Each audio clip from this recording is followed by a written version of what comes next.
is Durk cooked? That I keep hearing people ask me, yo, you think he's cooked? And I've long said, like I said, hey, listen, man. I'm gonna be honest. I think Durk thought he was smarter than the average bear, right?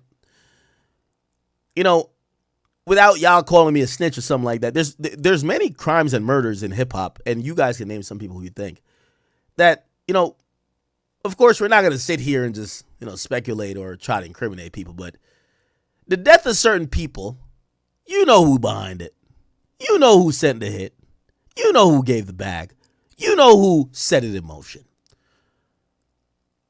For the majority of those situations, those people remain uncharged. I could name you a shit ton of situations, but again, out of not trying to be seeming like I'm trying to get people indicted, I won't mention names, but you know the death behind so-and-so who really probably sent that hit. And most, if quick names are coming to your mind, without us even have to vet them, or I won't even look in the chat to see what you're saying, you're right. They're behind it. That's 100%. The thing is, a lot of these people, they don't have a pattern of doing this. A lot of these people haven't done a lot of these. A lot of these people have given, honestly, the government, and especially the feds, no real incentive to try to catch them. Now, a lot of times people think that crime, you know, a lot of people think they're smarter than the, you know, not only smarter than the average bear, they're smarter than the cops. It's not that. It's like the resources needed to really bust you is just not worth it. And they don't think that you're that much of a menace. Like, you know, if you did a crime back in 2015, but you don't consistently do crime, the government, if they have to spend $1 million or $2 million to really investigate you, to arrest you for that, and it's not that big of a deal, it's not repetitive, there's not many victims, or especially if it's not violent, they might say, fuck it. Even if it is violent, they might not want to spend $3 million to surveil you, this and third, and send, you know what I mean, undercover agents or snitches or whatever, and try to get, they might just say, fuck it. If it comes back up, it comes back up. It's a cold case. Such is the case with certain people, though. They feel like they have been so brazen, they've done it so much that they feel like, hey, listen, we have to get you out of here. I hate to have to tell you guys and be the bearer of bad news. That is the Fed's demeanor towards Lil Durk. The Fed's demeanor towards Lil Durk is that, you know, it's not that Durk supposedly had one person touched, allegedly. And when I mean touched, you know, the, you know, obvious implication, the kilt. They believe that Lil Durk has been paying for a lot of murders. Again, this is what they believe. I think Durk's a great musician. He's been a good guy to me. I'm just going to keep my comments there. But the feds believe otherwise. A lot of this stuff bubbled up from multiple organizations. Chicago Police Department, Atlanta Police Department, Cook County District Attorney's Office, Fulton County District Attorney's Office, LAPD. When you have multiple cases where your name is constantly mentioned, at some point, if you guys ever seen The Wire, remember they were like, yo, who the fuck is Marlo? You ever watch, anybody ever watch The Wire? Anybody ever watch The Wire, chat? There's a part where they said Marlo, when they start first hearing about him, say he's not one of those guys. Like, who's Marlo? Who is he? And some of the narcotics detectives who are on the ground are like, nah, Marlo's the guy now. Remember even when they were talking about Avon at first. Yo, who's Avon? And you get to realize how, you know, I love The Wire because it's a real good depiction of how crime works and how society works. Not only the police department, not only the press, not only the lawyers, not only the politics, not only the educators or the system of administrators of educators, not only the junkies, the people, the crime, the hitters, the fucking drug dealers, regular humans, the squares. It shows everything. That's why I think it's one of the best encapsulating TV shows of all time. So for the feds to really put some real resources into solving a crime, they at first usually figure out there's a pattern going on. This person didn't only pay for one hit. This nigga is paying for everybody to get killed. That's how they look at things. For them to indict someone on racketeering, and this is why they usually carry charges like that. They like conspiracy charges, and yes, murder for hire is a conspiracy, because part of conspiracy is a pattern of activity. Now, this is where Durk, at least what the feds are saying, they severely, he severely fucked up on. The feds have utilized information from several cases. The shooting with King Von in Atlanta, other unnamed and, unfounded, at least at this point, because I haven't seen the police reports, incidents in Atlanta. Chicago police, detective work, LAPD investigation into Lil Pop. And they have came up with the idea that Lil Durk has been someone who has used his financial resources to murder people. They funded an elaborate task force that, what people always say about Von when they said, well, Von died, but if Von wasn't dead, he'd be locked up. You guys are right. His name is mentioned several times in the O Block 6 documents. That indictment that was federal. But that probably should have been the warning sign to Durk, because Durk is also hinted at but not mentioned why he was alive, and they're mentioning what he's alive and they're investigating him. So what am I trying to say? The feds heard too much reports of Durk doing fuck shit that they waited till they could nail him hook, line, and sinker. And this is why we have this particular case. Now, the current conversation I see everybody having is like, okay, is he going to be convicted? Is he cooked? I've always said, well, it depends on, this case is going to really be on the witnesses. How many people are telling on him, how important they are, what incentive they have to lie, which they all got to have incentive to lie, because if you're involved in a murder, you have an incentive to lie, because you're going to get, in federal court, murder for hire is life. Or if they pursue the death penalty, but there's no death penalty option on this because they didn't elect for it. You got to do that 90 days after the charge is filed. So,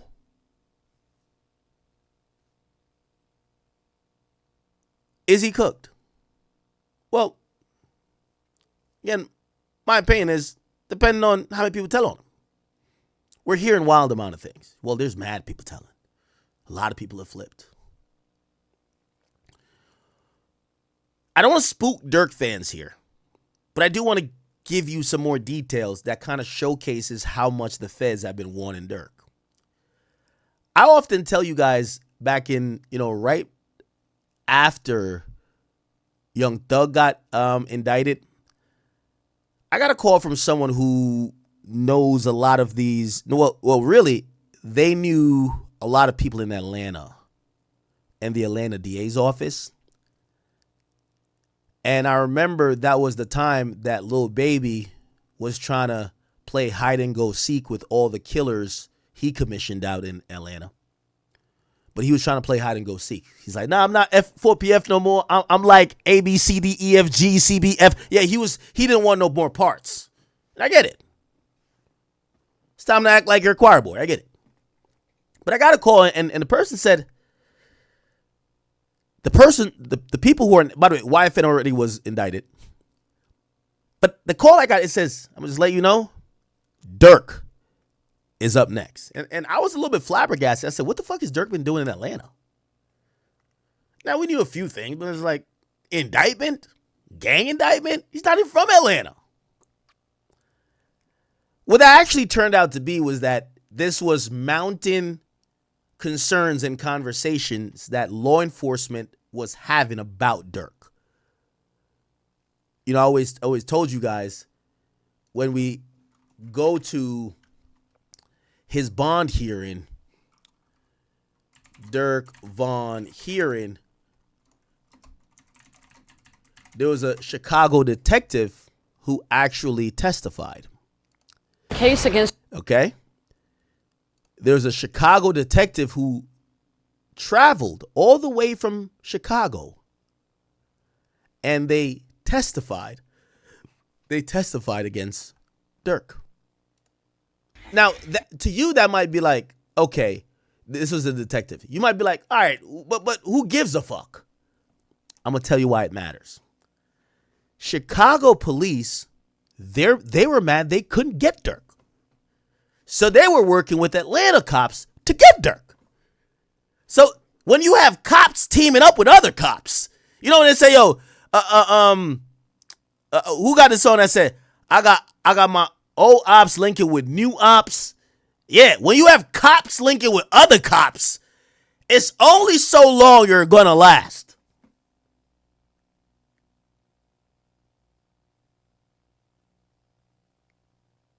Okay? The fuck did y'all say in the chat? Hold on.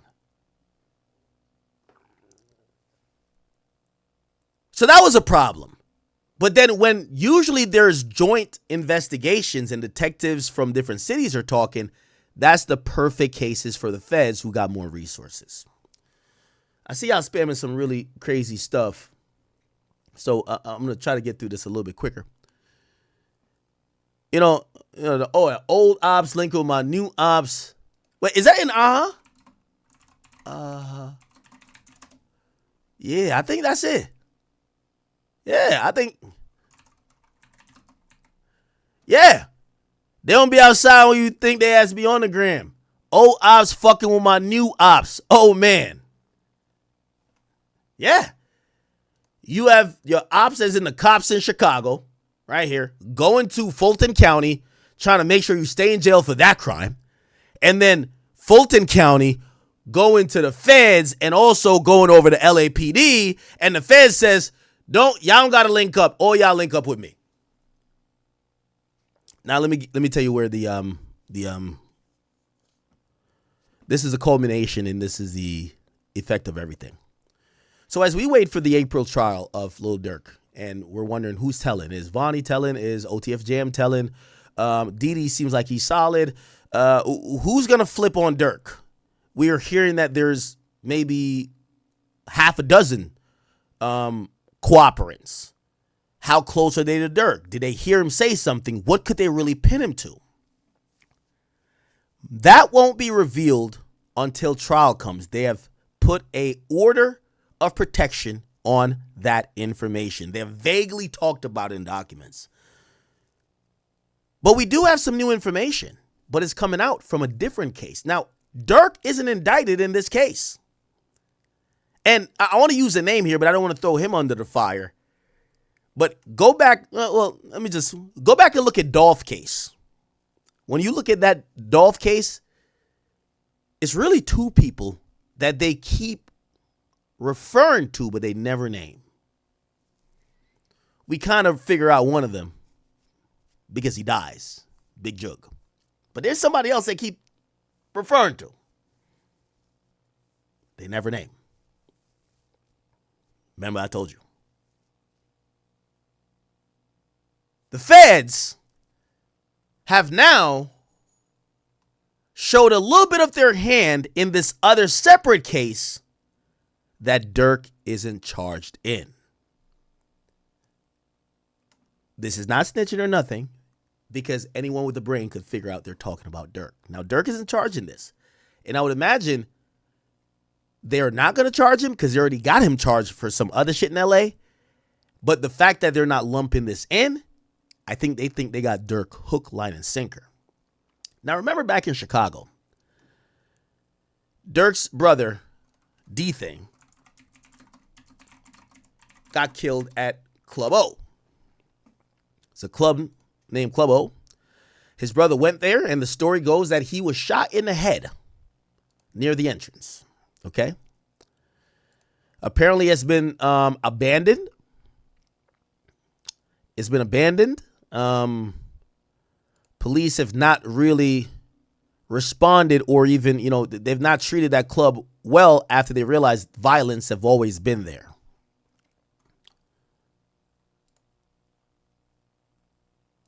This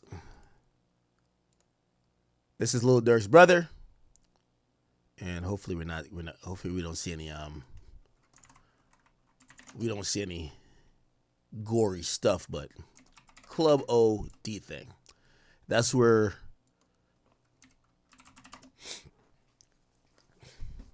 Lil Durk's brother lost his life at. Okay.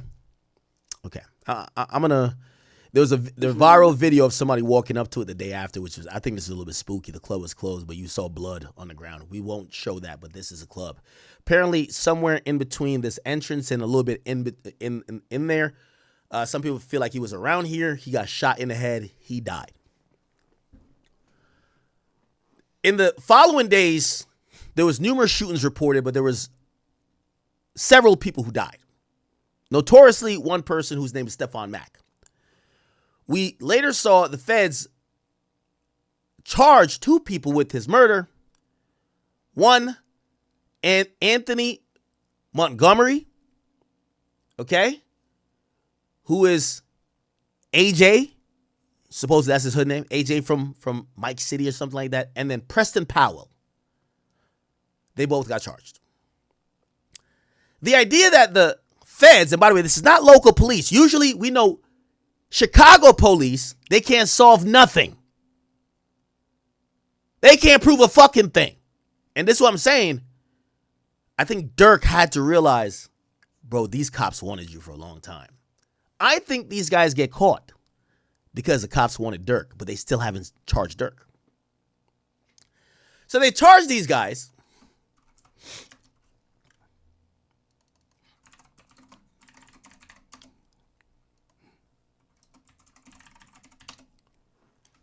They charge these guys, and they give us the clearest videos we've ever seen. Okay? They show the guy, his name is Stefon Mack. He's supposedly rumored to be the guy who killed or is involved with the killing of Lil Durk. He walks out of like some, supposedly some anti-violence center or some, community center. He's walking to his car. He's looking over his shoulder. Okay? He got his hand in his thing. He's looking. He's keep walking. And all of a sudden, shit goes left. They hop out the car, blasting. He starts running, ba, ba, ba, ba, ba. And this guy right here, he's like Usain Bolt. He takes off. They murder him in the snow. Cold-blooded murder. Just to let you know, this happened. I want to show you the time on it. The timestamp is 14:59. It goes to 15, which means officially it's 3 p.m. broad daylight, Chicago. It's not O-Block, but we all know in Chirac, it's liable to go down anywhere. If you catch an op at the gas station, the church, the funeral, you catch him anywhere. The porta potty, you catch him picking up his WIC check. You catch him with his at the daycare. It gotta go down in Chirac. Anywhere. On camera, off camera, don't matter. Rest in peace to Stefon Mack. He lost his life on his fateful day.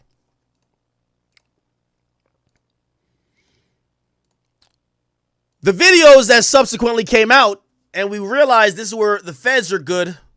And we've never seen this, honestly, when it comes to like local authorities. That's what we got to wonder what the fuck they're doing. They not only had the clear 4K footage where he's coming out and people start shooting at him, they have other footages of people running from the scene.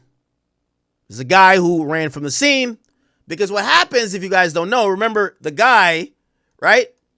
Remember, he's running from the bullets. We have the Chirac Noah Lyles. He's chasing him with the fucking, like, what is that, Drake? Oh, he's chasing him with some fucking, cut off rifle or some shit. or mini whatever. And, his 40 time is immaculate. But big boy right here, he's on Call of Duty thing. He's trying to cover the scene. So he shoots back on other people who are hearing shots in the establishment and walking out. Eventually, big boy realizes, okay, well, I'm not the driver. I don't know if you got the keys. Hey, let me just get out of here too, in case a bunch of niggas in the spot come out and try to murder me. He hits the corner. When we look at it, we see big boy. He's running.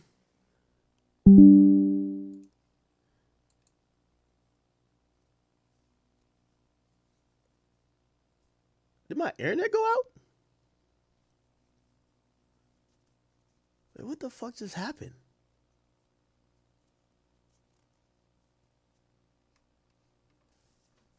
What's going on right now? That was odd. That was odd, chat. I think the Mossad is on to me. I think Jay-Z might have some people. What is going on?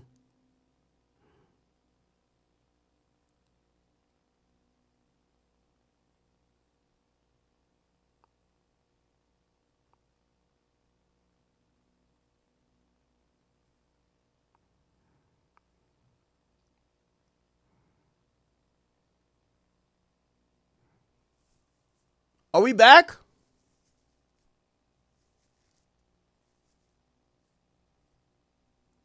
Are we back?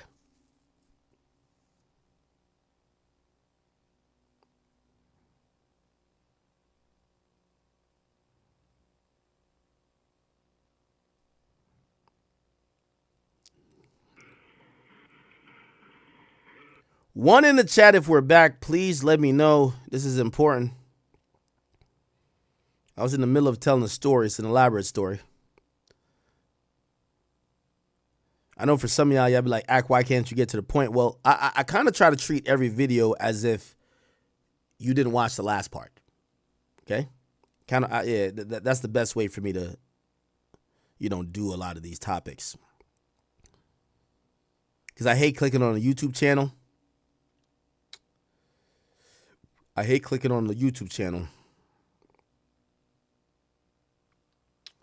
And they assume we all know what the fuck going on, because we don't. Okay. So yeah, homeboy, but he actually looks like Big Ack cutting that corner with a Drake OVO McDonald's meal down the road. Let's get to it, brother. Let's get to it. Yes. Oh yeah. Let's get to it. Let's get to it, man. Let's get to it. Now, there's a reason I'm playing all this. I promise you. Now, everybody knows the fat man's plight.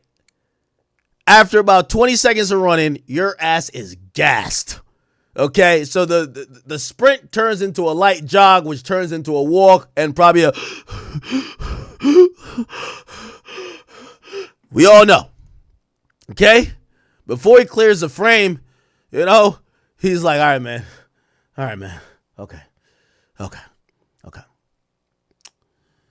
Now, the other guy, little Noah Lyles over here, who's chasing Stefon Mack. Okay? We're going to see him chase him. This is him right here. He's going to chase him over here. And I'm not going to lie. Probably not the best route he's ran in his life. Rest in peace. Not going to lie. Why? If someone's shooting at you, I think you want to run between cars. You want to stop. No, again, I'm no expert. But running into open space that it could shoot you like a duck or like a deer.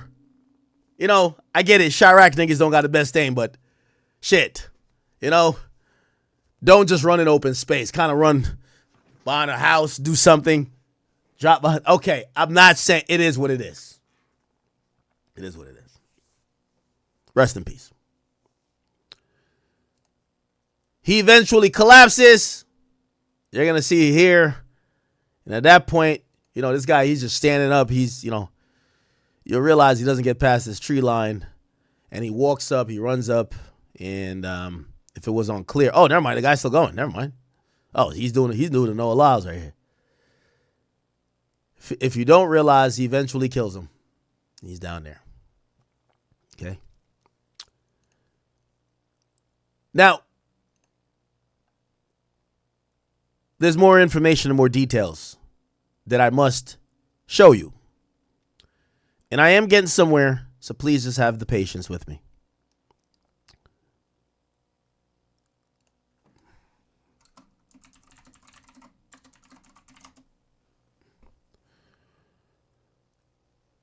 Let me see, where can I find the other video? Okay, it's not that one. Okay. What it do? Okay. Hold on. Now. Hold on now. All right, we'll just use, maybe Trench's News got it up here. I forgot he talks. He doesn't really show videos. Okay. I think we're gonna have to go to our video. Like, we did this 9 months ago. So yeah, we looked at that, and then we go to here, and then we start looking down some blocks. I know. We're extra. I'm sorry. Okay. Now, this is the important part here. It's the important part right here. Bingo. No, not this. Come on. Okay. Give me a second. Okay, right here. This is the important part right here. So, after here, this is important. By the way, look at me. Oh, that was a fucked up camera. Damn. Which camera I like better? That or this? Hold it. Now, this was a Ring camera. Ironic, huh? Ring. You see the Ring up there? Ironic. So, on this footage here, you're going to see this guy running up. You see him right here? On the Ring camera, not only is he captured running up, and he could be tracked from the scene as one of the shooters, he's actually captured shouting and screaming out the name of his accomplice. Yes. So imagine my name is Mike, and I go to do a murder with Tyrone. After we both get split up, and now we know the murder is either done, or we're trying to link back up, or we're getting back to the car. What are we going to do? How are we getting out of here? We don't know where each other is at. We're trying not to have our phones with us. There's a phone left in the car. They start shouting each other's names. Yes. The guy is captured on video shouting his co-defendant's name. Yeah, that's the guy with the long gun. Someone wants to read the transcript? Okay. So he's caught on camera shouting the person's name. There's in the transcript.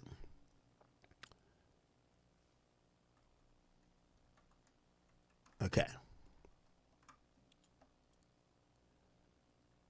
We don't got to really get to the transcript. Okay. But here's the interesting part.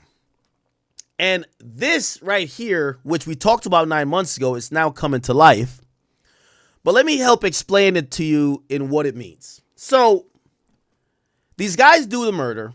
There's incriminating evidence already, but, you know, it's Negroes. So they're like, yo, I had my hoodie up. Yo, I had a face mask on. I had the shiesty on. Nobody knows it's me. Well, perfect. Your phone was in the car. Not only was your phone in the car, we have geo-tracked you here. We've seen where you went afterwards. We've tracked the car. We kind of got you already, but we want to figure out what's up. So the guy named Montgomery Wilson, and let me put up his Anthony Montgomery Wilson. Let's put him up. Let's see. Is he the fat guy or the skinny guy? Oh, he's Noah Lyles. My bad. It's Noah Lyles. Is he Noah Lyles? We got to make sure we know which one he is. Wait, which one is this? This would be the fat dude, I'm supposing, right? No, okay, so the fat dude is Preston Powell. Fat dude is Preston Powell.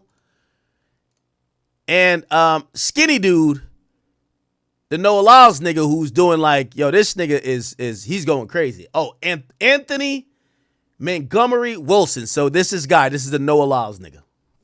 Perfect. So, chat. Part of the evidence why the feds, just chose to indict these guys rather than leave them indicted, kind of, the murder's already done, kind of leave them out there to see if maybe Durk, because in their mind, they believe Durk did this, right? Leave them out there to make Durk feel like they got away with murder, that maybe Durk sent him on another drill to really get Durk. They picked these guys up because they're like, these guys are too fucking stupid. They're giving us all the evidence. What evidence? So this guy, right, after he gets picked up, right, he gets locked up in a cell and they give him a cellmate. He tells his cellmate who he murdered, how he murdered him, the homie he did the murder with, and who was supposed to pay him for the murder. Thank you. Come again. Perfect. Got him. So he confessed, essentially. So what I was showing you on my screen here, he's talking to a cellmate. Listen to how he's talking to his cellmate, chat. Look, this is how he was talking to his cellmate. Listen to this. Yeah, I had the standard, folk, with a 60 round in that bitch on Mike. I let 3 shots out when he first came out. Marley said, yo, wait till he get to the car. I say, yo ass tweaking, boy. By the time he get to the car, that's enough time for him to get his pipe. Yo, so now the cellmate, who's a confidential source, is saying, tell me more. He said, scratch off anything. So he said, yo, bro, man, yo, I woo. As soon as he makes it halfway between our car and his car, yo, bro, I just pop out like John Wick. Bow, bow, bow, bow, bow. He was already on the car when he first came out the door. What does that mean? He was looking at the car. Matches with the video. The nigga did look at the car a couple times. So the cellmate said, what? He was on your car? How? Yeah, he was on our car when he first came out the door. Yo, he looked like we behind the tents, though. We behind the tents. Like, we behind the tents. But chat, this, I ain't gonna lie, this is Cooner at his finest. Look.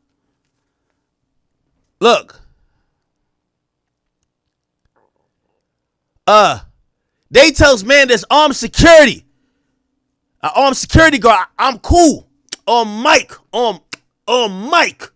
I tell Marley, nigga, you ain't got my, it said what? It said, you ain't gotta do shit, my nigga.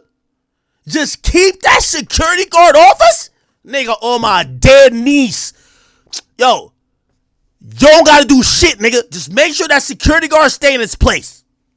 So the guy who ran after him, he told the other guy the job. Your job is to keep the security guard that we know is in there off of me while I'm murdering him. Keep an eye on the security, nigga. Yo, we pulled up on Mike, man. We waited right there like 20 minutes. Like, nigga, I'm on FaceTime with Lil what? Office, nigga.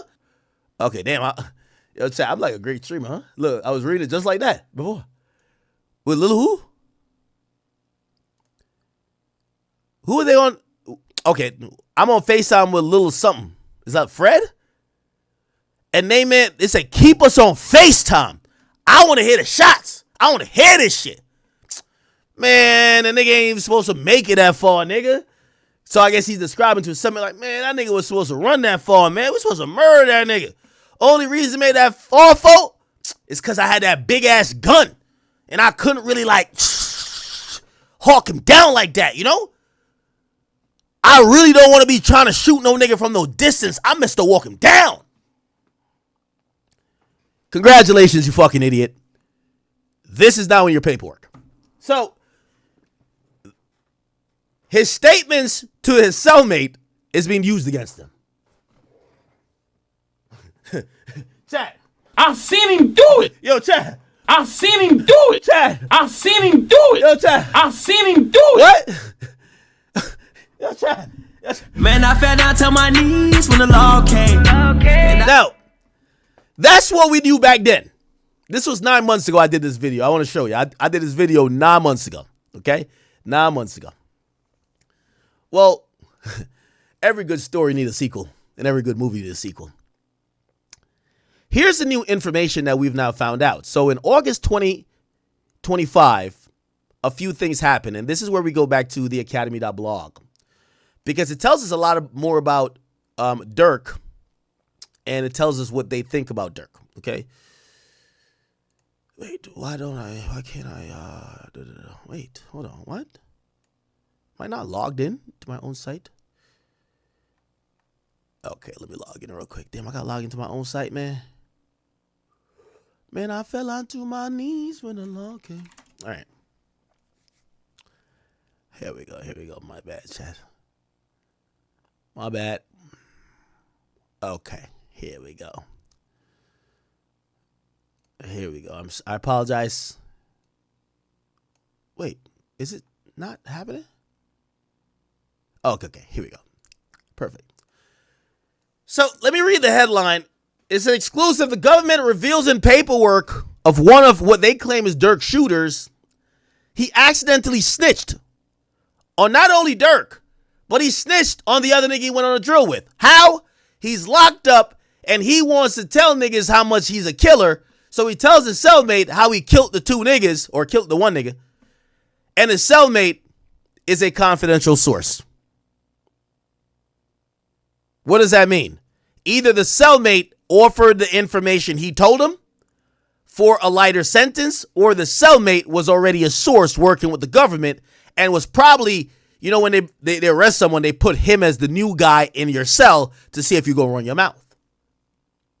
Regardless, even if he wasn't working with the feds prior, based on the details and how detailed AJ Montgomery was with his depiction of the murder, it matched it to a very T.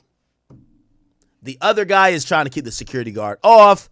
He was trying to kill the guy before he gets to his car. He knew where the guy's car was. He knew where it was coming out. He says when the guy comes out, he's already on the car. He's looking. He says, I shouldn't have to chase him that far. I was supposed to already kill him, but I was using a long gun.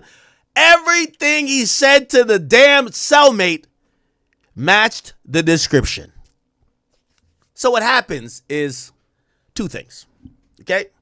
First and foremost, back in April, no, not April. First and foremost, back in August 15, 2025, there was a decision made by the courts. So the judge actually sided with the fat dude, Preston Powell. I got to make sure you guys can see. So this is a skinny dude, and where's the fat dude? This is the fat dude, right? So remember, he's supposed to keep the security guards off, and this is the Noah Lyles nigga who's chasing him down. He basically admits that I'm the guy who's telling people what to do. Right? Now, they do a motion, and here's the thing. Because this case, right? This case is, and I got to show you what they're charged with, right? Anthony Montgomery. They're charged in murder for hire. Okay? Now, I've explained what murder for hire is.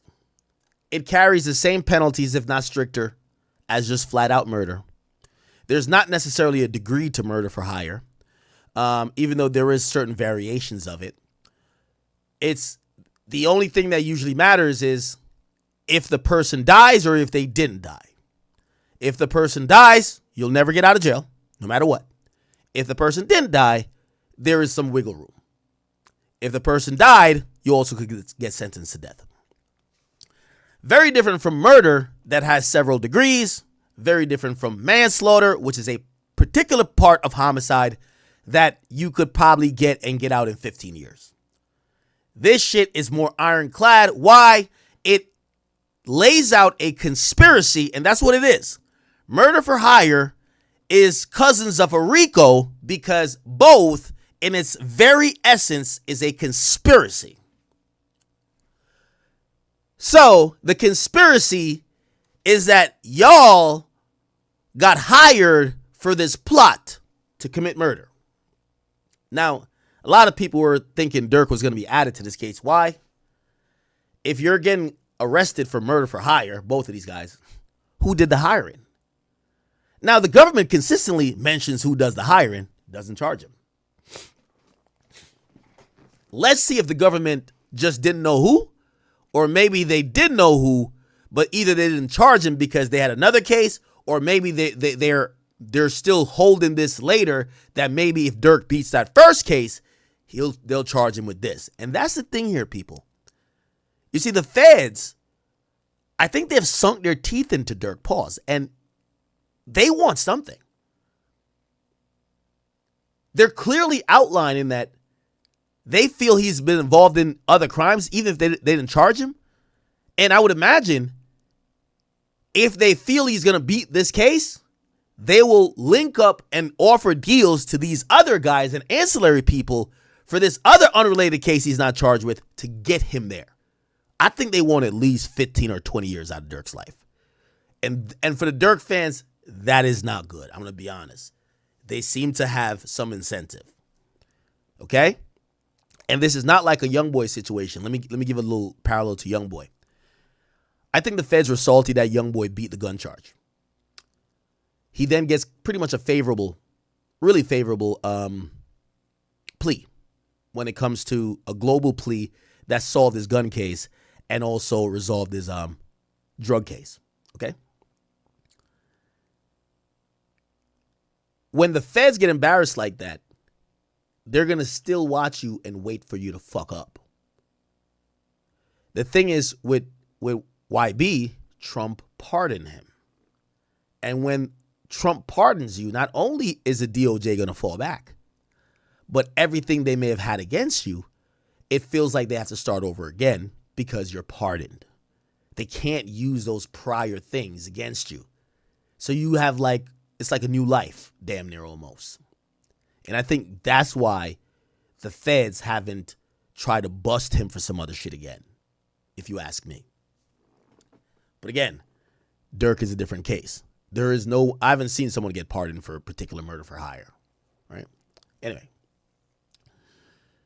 So here's the new details. So back on August 15th, Preston Powell, the fat nigga, makes a motion to the court like how OTF Didi is making a motion in the California federal court with actual Durk in that case. Now, it's for two different reasons. Didi is trying to make a motion for severing, and that's the motion, which means I know you're trying to say we're all co-conspirators, but the proof isn't there of us being co-conspirators. I want to have my case without a co-defendant. Now, let me just Durk's case and why that's been done. I think Durk wants Didi severed too, and Didi wants to be severed. Why? If you take Didi out of Didi as a separate case, the case that the government has will look fractured, and that fractured case will most likely look to a juror that the government is making a leap in trying to assume that Durk is connected to these guys dying. Why? Most of the government's case is really hinged on Durk not communicating with the shooters, but communicating with the middleman, which they believe is Didi. So if Durk and Didi ain't co-defendants and they can't use Durk against Didi or Didi against Durk, it helps both Durk and Didi. Now, granted, I don't think they're going to be severed. However, in the case of this fat nigga, Preston, and Noah Lyles, a.k.a. Anthony Montgomery, AJ from Mike City, they did sever the cases. I'm going to tell you why. So on August 15th, 2025, it is ruled by the judge okay, that according to the federal rule of criminal procedure, it is unfair and prejudice to the fat dude to allow him to be tried jointly with a co-defendant without the opportunity to cross-examine him, okay? Essentially, without getting into the technical things here, the judge says if a lot of the fed's case is using the loose mouth, no allows skinny niggas talking to the jail cell, his jail cellmate about the nigga he went on a drill with, is going to severely bias how the jury is going to see the fat dude. Does that make sense?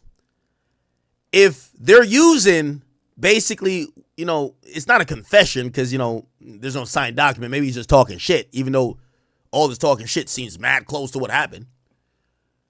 If they want to use that against him, and they are going to use it against the skinny dude, but because it implicates the fat dude, it doesn't make it fair that he has no control over it, and that the skinny dude who was running his mouth, whether he was telling the truth or not, he said things that implicates him. So because of that, the fat dude would have been disadvantaged, so they severed the case. What does that mean? Fat nigga is going to have his own case of murder for hire. Skinny no allows nigga is going to have his own case. All right. Now I get to that to kind of get to some new stuff, which is a little bit, this is really the interesting stuff.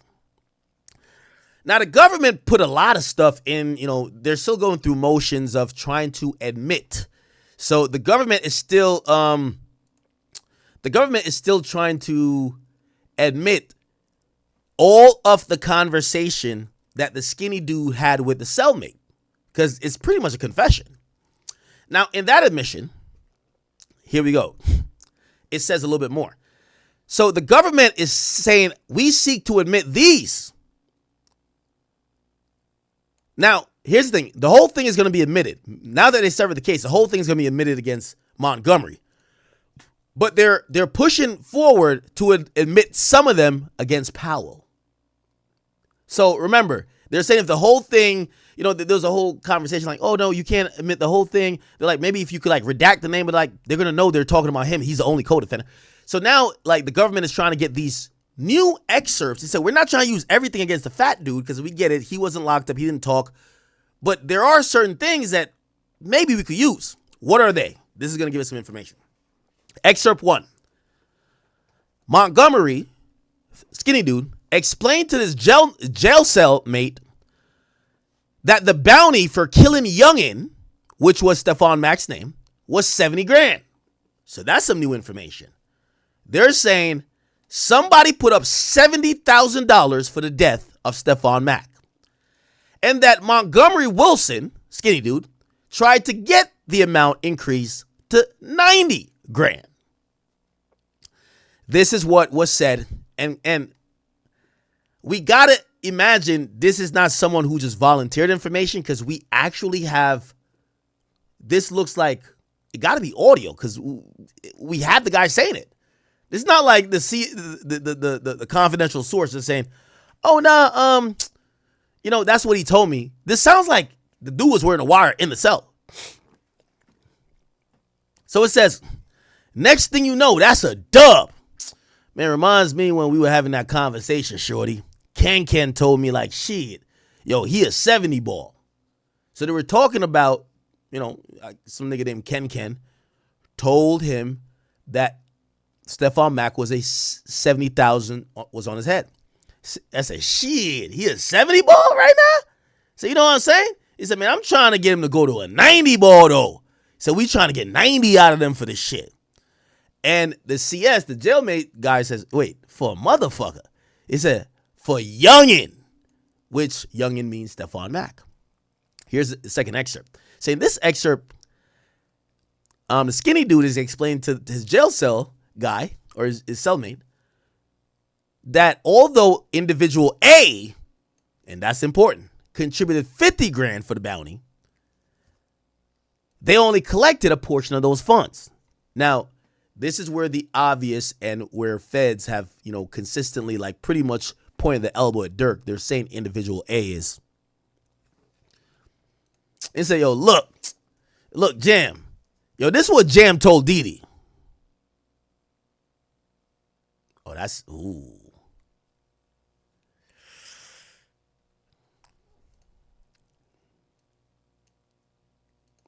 Wait, you're not talking about OTF Jam, is he? He said, look, Jam, this is what Jam told. If it says Jam told Didi, ooh. Now, what they're doing again, they're putting Didi again as the middleman.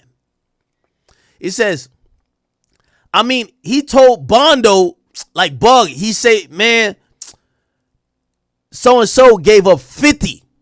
Shorty, he only paid me a dub. So that's 30 missing.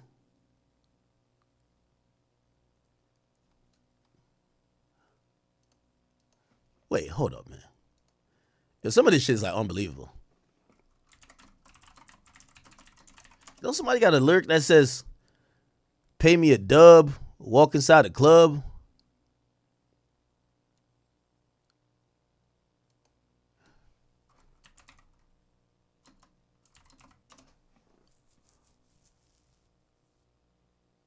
What song is that? It says something pay me. It says something the dub to walk inside the club.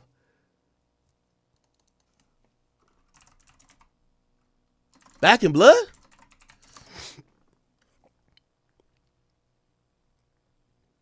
Oh, nah.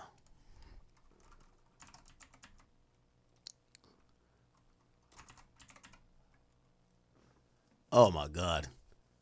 Killed your mans, you keep on talking, better get that shit in blood. Give my shorty and them a dub, and they gonna walk inside the club. Hit his ass with that switch. I bet that shit switch up his nerve. Fuck the ops inside.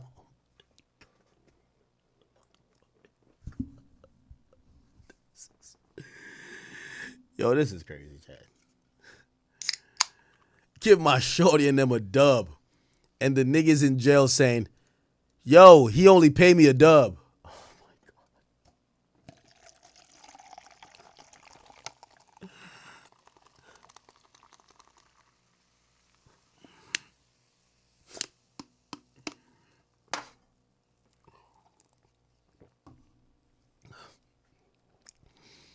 So the guy is saying he only got paid $20,000. By the way, you could tell they're going to use that against the lyrics, right? They're going to use it against the lyrics. They're going to say, yo. By the way, when was Back in Blood dropped? Oh, that was before the murder, though. Wasn't it? When did D-Thing die? Yeah, D-Thing died after, right? When did D-Thing die? Yeah, D-Thing died after. So it died after that song. But you could imagine the feds are trying to probably say, hey, this is a pattern of how Schmirk was acting.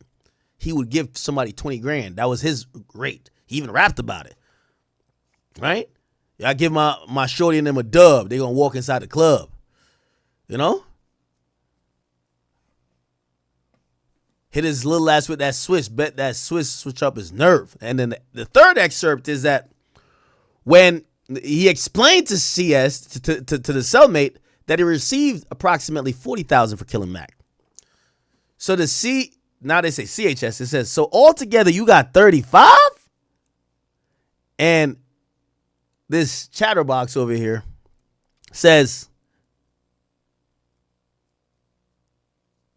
35 and then another 5 from JD and them, which they supposed to give me 100, shorty. They really owe me 100.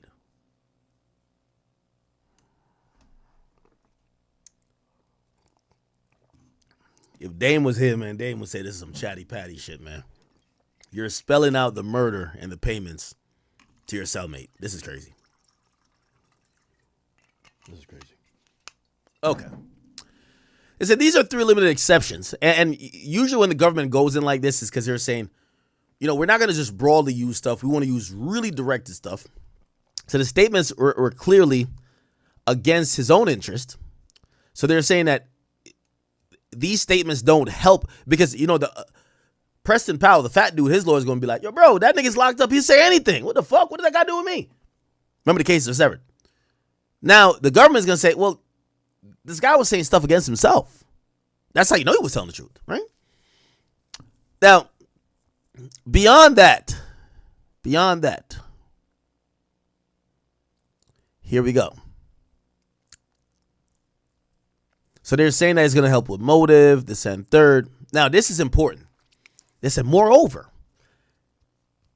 skinny nigga's statements about committing murder to collect a payment from individual A and his associates are supported by corroborating circumstances that clearly indicate its trustworthiness after considering the totality of circumstances under which it was made and the evidence that supports or undermines it. First of all, Wilson's, that's Didi, text messages with Powell about collecting payment from individual A. Oh my God. So it looked like they texted on that day about payment. And also Montgomery's presence at individuals A's podcast in Chicago on February 22nd, 2022. And then the Facebook story that was uploaded to his Facebook account depicting them counting money while individuals A song played in the background.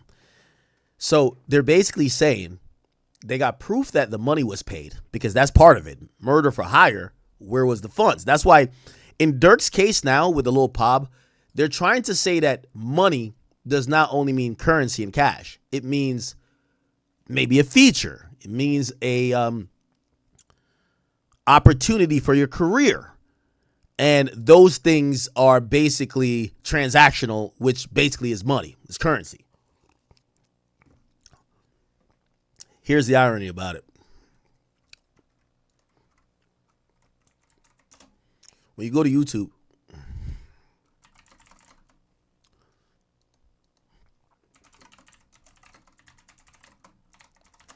they said Lil Durk did a podcast in Chicago, February 2022. The only podcast that matches is $1 million worth of game. From the title alone, it already spells bad because Lil Durk brought $1 million in cash and the money is laid out here. When you click on the video, the podcast was published March 10th, 2022. And I don't know if there's any other visual things that let it be known that it was recorded on that day. But what also is added is that the 3 excerpt, listen, they're saying the motive for killing him, blah, blah, Hold on. So the government bears the burden of proving the for hire element. And they want the jury to understand how the text message is important. It says they'll show individual A put out a bounty for his murder, which they admitted to being the motivating factor for the murder. At the trial, the government will use 3 limited excerpts to establish the for hire part. And and here we go again. As discussed above, they first told him the killing was going to be for $70K. They try to get it to $90K. Then they're saying individual A contributed $50K. And then they're saying, here's another thing. So this is between Powell and Montgomery. What's up with OTF? Wilson says nothing. Powell, fat nigga, he says, what you mean? They're not paying? Montgomery says, we waiting until he come here on the 17th. Keep in mind, according to the feds, the podcast was on the 17th. So the idea that the feds have in that case is that Lil Durk showed up with $1 million to the trenches, not only to show on camera for an interview with Gillian Wallow, but for the murderers that did murder for him. Yo, here's your payment. Here's your payment. Here's your payment. Thank you for killing that nigga. That's what they're alleging. Spooky. Very spooky. On February 17th, they were in Chicago conducting an interview. That day, they're saying Montgomery Wilson attended. That's interesting. If you ever watch this podcast, there's a lot of individuals in the background. A lot.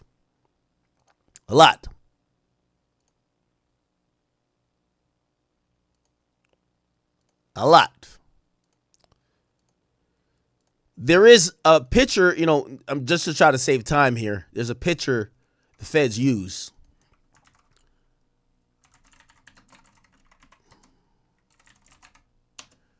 There's a picture that they show that he was there. Or it might be on Reddit.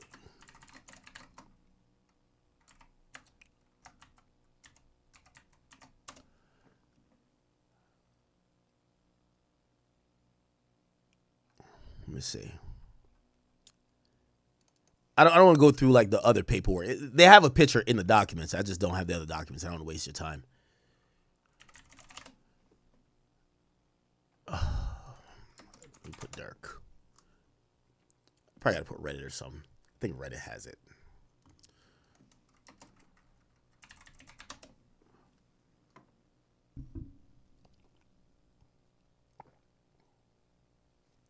Here we go.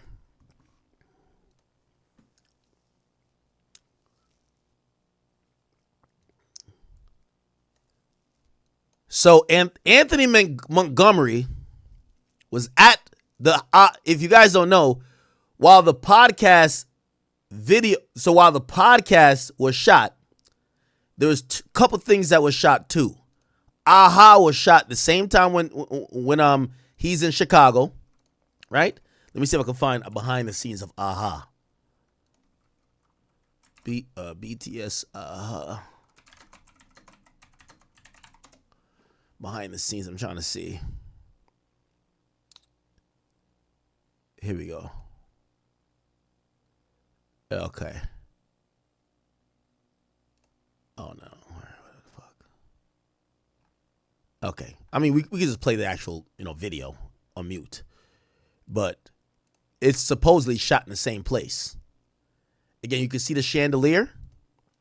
You go to the podcast episode, you'll eventually, at some point, see the chandelier. When they and they start out with Gilly's so funny. They start out with listening to King Von and Durk Back Again. But you'll see, you see the same same clothing right here, same thing. So they're saying the same time they did the podcast, they did the music video. And they're saying all the people in the podcast are in the music video. So this is why when they know this, they're saying the guy was there. The feds are taking it to say this nigga came to pick up the cash. He came to pick up the cash for the murder. So they're saying he attended, and that day, fat dude texted skinny dude say, yo, stand on that. Why you with so-and-so and them? Following day, fat nigga texted so-and-so, did that nigga give you the bread? Without the context of his recorded statements, the jury will lack the context. So they're saying, based on how the guy explained the story to the cellmate, it's the context of some of these text messages. Okay? Montgomery's incriminating statement relating to the receipt and attempted receipt of funds does not prejudice him. Okay, cool. Wow.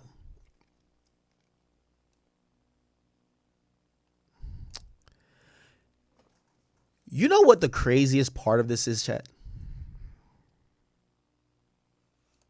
I want to show you the craziest part of this entire thing. Where is it at? Show transcript.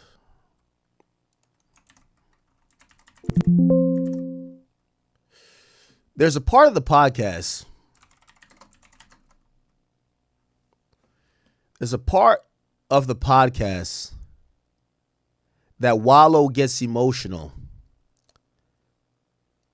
while talking to Durk about the death, okay, of his brother. And he's passionately trying to tell Durk to let it go. And that's the only way he'll be able to free himself. The obvious irony is that he was given an amazing message according to the feds. Well, not the feds saying it was. Well, he was given an amazing message, but according to the feds, the get back was already done. The money on the table wasn't there for show. It was to pay for the deed being done. Which, that's the eerie irony of it all. So Wallo is passionately trying to tell him like, yo, I know what it's like to lose a brother. Gotta let this go. And Durk is sitting there already, and it's eerie because Durk is like, nah, I could let it go now. That nigga dead. Allegedly, that's what the feds are saying. But listen. Because I'm telling you, man, I can name 20, 30 niggas and my homies is dead. I'm here, though. And I'm going to say some shit that, like, this is documented. You know, I got a TED Talk. I forgave my brother's killer. And I'm saying it to say this. Nigga that killed my brother. My brother died in my grandma's arms. In that fucking house that we grew up in. Nigga shot my brother. He ran to the house. He died in Nanny Homes when she opened the door.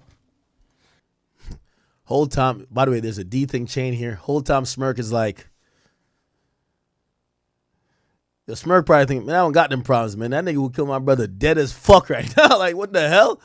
Yo, Smirk a different nigga, bro. So I'm telling you, there's some real shit, man. If I ain't... It's eerie that the feds are accusing, and I wonder if Gillian Wallo sensed that. Not saying Durk did nothing, but the feds are saying that even while this convo is happening, and Wallo is begging Durk to let it go, Durk is so much past that point because he's at the point where the money on the table is partially for the niggas who did the get back. Holy shit, man. I got a TED Talk. I forgave my brother's killer. And I'm saying it to say this. Nigga that killed my brother. My brother died in my grandma's arms. In that fucking house that we grew up in. Nigga shot my brother. He ran to the house. He died in Nanny Homes when she opened the door. So I'm telling you, there's some real shit, man. If I ain't let that shit go, I won't be right here today. I won't be here for my niece and my nephews. Me and Gil won't be doing this. Y'all won't know me. I won't be able to give y'all this game. But I had to leave. I had to let that shit go. And when I let that shit go, nigga, I started to grow. And I started to glow. And now I'm here today, and it was harder than a motherfucker, man. And I'm talking about this my big brother, nigga. I shared the cell with him. I shared the bed with him when we was fucking kids. This little Steve. But I can tell you one thing. Now I'm out here taking care of his daughter, paying for her to go to school, taking care of my nephew, taking care of my mama and my grandmama. Talk to him. Sure. Because I forgave my brother killer, but you know, I understand. I understand what y'all going through. But I love all you young niggas in here. And I mean that shit. I love you niggas, man. And I hope y'all make it out. I hope y'all make it the fuck out, man. Man, he like... Straight up, man. It's so crazy. This motherfucker really dropping tears for this shit. Like, this was always an interesting response to me with Durk. Because I think Wallo tried his best to connect to Durk. But the problem here is Durk got a bunch of killers behind him. And Durk can't tap into that. It's the same thing with Thug. They both couldn't tap into that emotional side that'd be like, yo, Wallo, I hear you, but this shit is fucking me up, my nigga. It's fucking me up that I don't got my brother. Like he couldn't even do that. So you see how Smirk responded. He's like, he kind of looked back at his niggas and he's like, man, this nigga dropping tears in here. You know, rather than actually be vulnerable enough to kind of like lean into that moment, he got to remember, he got stone cold killers behind him. Paying for her to go to school, taking care of my nephew, taking care of my mama and my grandmama. talk to him. Sure. Because I forgave my brother killer, but you know, I understand. I understand what y'all going through. But I love all you young niggas in here. And I mean that shit. I love you niggas, man. And I hope y'all make it out. I hope y'all make it the fuck out, man. Man, he like straight up, man. It's so crazy. Yeah, this motherfucker really dropping tears for this shit. Like, shit for real. Like, I love being around the young niggas because, like, you don't understand. Y'all niggas got so much life, and y'all probably don't understand because y'all young. But this system and the way this structure is so scared of y'all because they saying if these niggas ever turn that light cut on in their head, we in trouble because they the most fearless motherfuckers that ever walked the planet Earth. These young black brothers in the ghetto don't fear nothing. So when you switch that shit and you do an energy transfer, oh, it's over. Y'all nigga ever wake up, it's over, man. Watch. I'm telling you, niggas gonna wake up. It's gonna happen. And see, for Wallow, right? He always talked to me and he like, cuz you just don't understand how many young niggas I used to see come through that motherfucking jail, man. Young niggas who was just full of life, just now them niggas in there facing that motherfucking homicide, and now them niggas they be done. Them niggas just all of life done left them niggas. Them niggas come from that courtroom. Them niggas done got that 111 years. This is one of the most spookiest things in terms of a podcast, one of the most spookiest things ever, bro. Niggas be done, cuz, you know what I'm saying? So that's why we base our whole platform around the young niggas. We don't give a fuck. You know, if we get an old nigga, it's because he a legend. And he got game to give, which has got his attention, motivation, and education. But our platform is the only platform that's based around the young. Yeah. You went viral when you broke into tears telling Lil Durk not to retaliate in King Von's death. You know, it was so emotional because Durk, he said, I need you to come here, right? He said, we could do it in Miami, whatever, but I need you to come here because I need you to talk to these. That's what he told me. Mm-hmm. He said, I need you to talk to him, Wallow. I need you to talk to him. I said, all right, I got him. And when I get there, I didn't know it was gonna be that many. It was like 100 of them. We in the basement in Chicago. It's 100 of them. And them niggas, they ready to ride? Yeah, no, they're killers. Was there, you know. Okay, they wanted to hear what you wanted to say. No, it wasn't even that. They didn't even know why they was there. Durk was like, we gonna do it in the hood. Okay. I want you to holler at them, boom, boom, boom. So I'm like, I got you. When I got there, I'm like, he like, man, listen, I need you to holler at him. It just so happened that when I'm talking to him, I understand, because I'm talking to a couple of them on the side, and I understand that nothing is more important in the ghetto than revenge. Revenge is king. Yes. Closest thing to God. Because the black man is willing to die about his ego. The ego killed more black men than any other disease. Nothing killed black men more than the ego. That ego of, you hit me, Shannon, people saw that I can't let you go. You got to die about this shit. And my mama raised me, so I grew up soft. I ain't had no structure of no father there. So I'm just emotional. So when I'm in there, I'm telling them, it was emotional for me because I'm letting them know, the man that killed my brother, I forgave him. Am I a coward?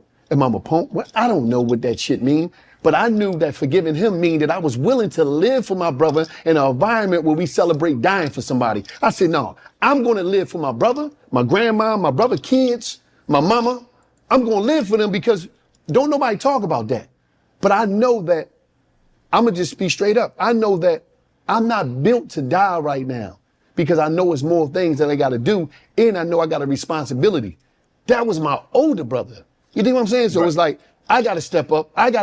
I'm like, no, I'm not coming back. She said, I need you to take me here.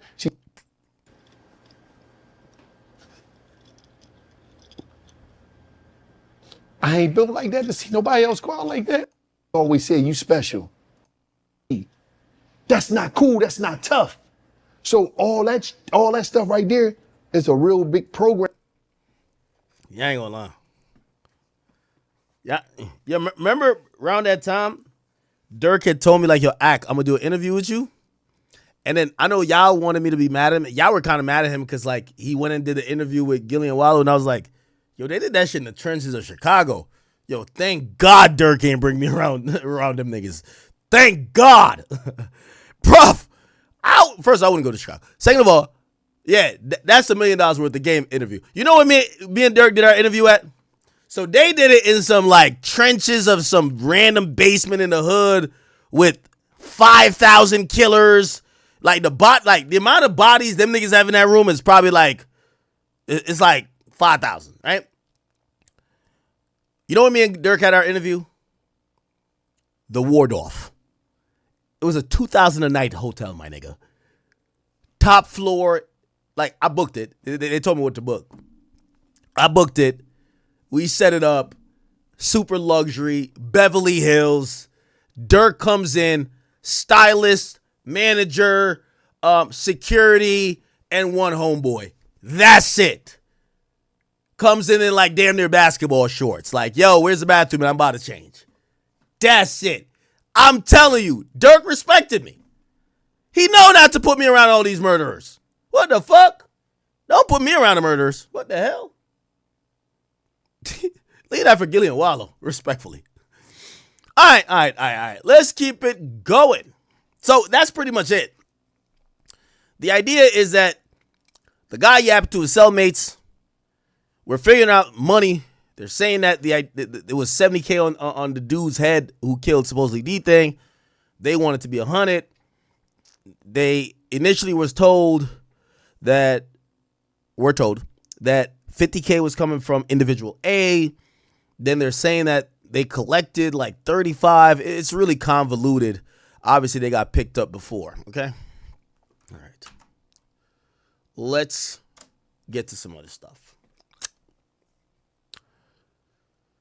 Let's try to get through the next topic like pretty quick. So, NBA YoungBoy has 12 kids and he has 2 more on the way. I ain't gonna lie, gang. YB, he's making his own team. You feel me? 12 kids, probably like 10 BMs, 11 BMs. Like, that's what he's supposed to do. Like, Malu Trevejo said that she was pregnant at one point. Another girl said that she was pregnant. Like, YB is disciplining a baby and all these women, bro. And I will never forget the interview. He said that he doesn't really care about being a father. He just likes to, you feel me? Yeah. But let me know how you guys feel about all of this. Do you think NBA YoungBoy will pass 20 kids by the end of 2025? Or will he do it in 2026? Because we know he's about to have like 4 or 5 kids a year minimum. So we will see.